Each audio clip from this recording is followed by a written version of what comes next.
도쿄 올림픽이 열리는 2020년 매우 높은 확률로 도쿄 직하 지진이 일어난다는 주장이 있습니다. 2011년 동일본 대지진 이후 일본 열도 여기저기에 지진이 빈발하고 있습니다. 일본은 지금 동일본 대지진 이전과 비교해서 지진이 3배 증가하고 있습니다. 일본 도쿄 직하 지진, 이제 카운트다운이 시작되었습니다.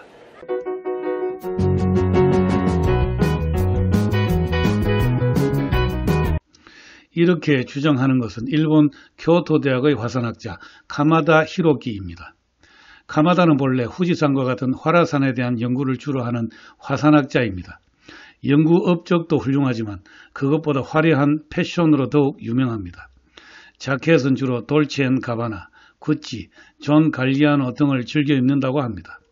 주위 시선은 아랑곳하지 않는 매우 독특한 캐릭터를 가진 연구자라 할 수 있습니다. 가마다는 자신의 주장을 뒷받침하기 위해 지진의 역사를 근거로 들고 있습니다. 9세기 일본은 헤이안 시대라고 합니다. 우리나라에서는 통일신라, 만주 쪽에서는 발해가 번성했던 시대입니다. 일본 헤이안 시대, 서기 869년 동일본 대지진과 동일한 진원에서 거대 지진이 발생했습니다. 그 후 일본 전국에서 지진이 빈발했습니다. 그리고 878년 규모 7.4의 직하 지진이 지금의 도쿄 일대에 발생했습니다. 869년 대지진이 일어나고 9년 후의 일입니다.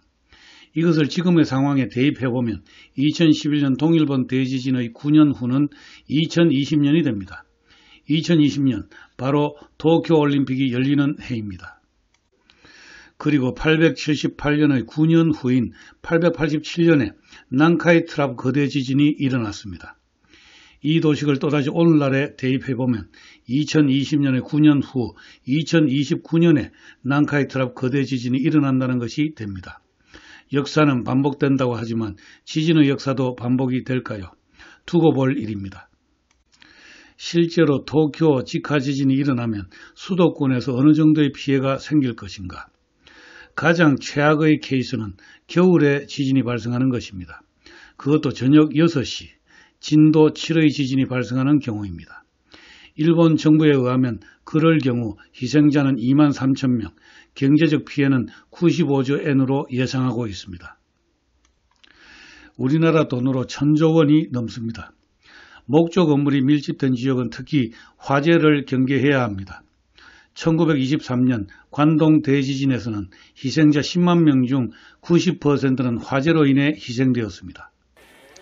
진도 7이 되면 텔레비전, 냉장고, 식탁과 같은 가구가 강하게 벽에 부딪힙니다.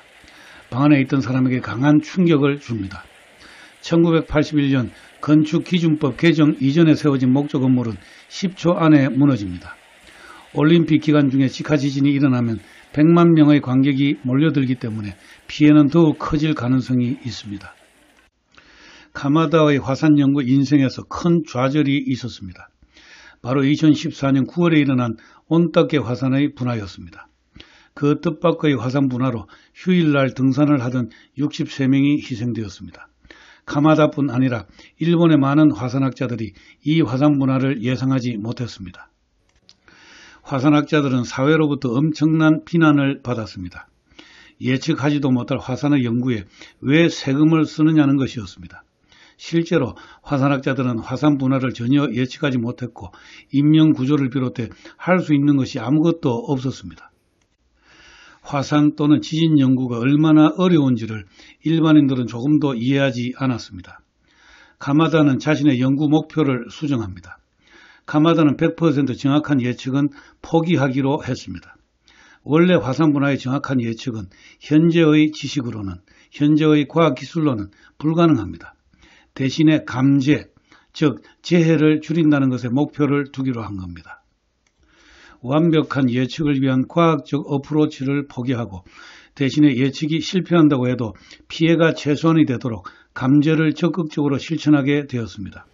그 하나가 도쿄 직하 지진이 발생했을 경우 약 800만 명에 달하는 집으로 돌아가지 못하는 사람들을 위해 가마다가 제안한 방안입니다. 도쿄를 중심으로 수도권에 직하 지진이 일어나면 전기와 수도가 끊기고 도로나 철도, 지하철이 모두 불통이 됩니다. 교통이 마비되는 거죠. 당연히 집에 돌아갈 수 없는 사람들이 생깁니다. 이를 귀택곤란자라고 합니다. 도쿄에는 최대 800만 명의 귀택곤란자가 발생합니다. 이 사람들을 위해 회사나 관청은 수일간 사람들이 집에 돌아가지 않아도 생활할 수 있도록 식료품이나 식수를 비축해 둡니다. 그리고 귀택곤란자들은 가족에게 연락만을 하고 회사나 관청 건물 내에서 수일간 머뭅니다. 그렇게 해서 도움을 받은 사람이 다른 사람들을 도울 수 있고 피해를 줄일 수 있는 것입니다.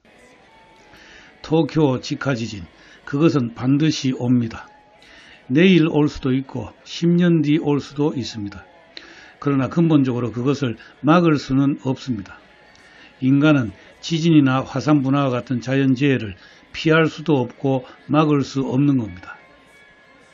그러한 재해를 원천적으로 막는다기보다 감제, 피해를 최소한으로 줄이기 위해 노력하는 것이 현실적이라 보여집니다.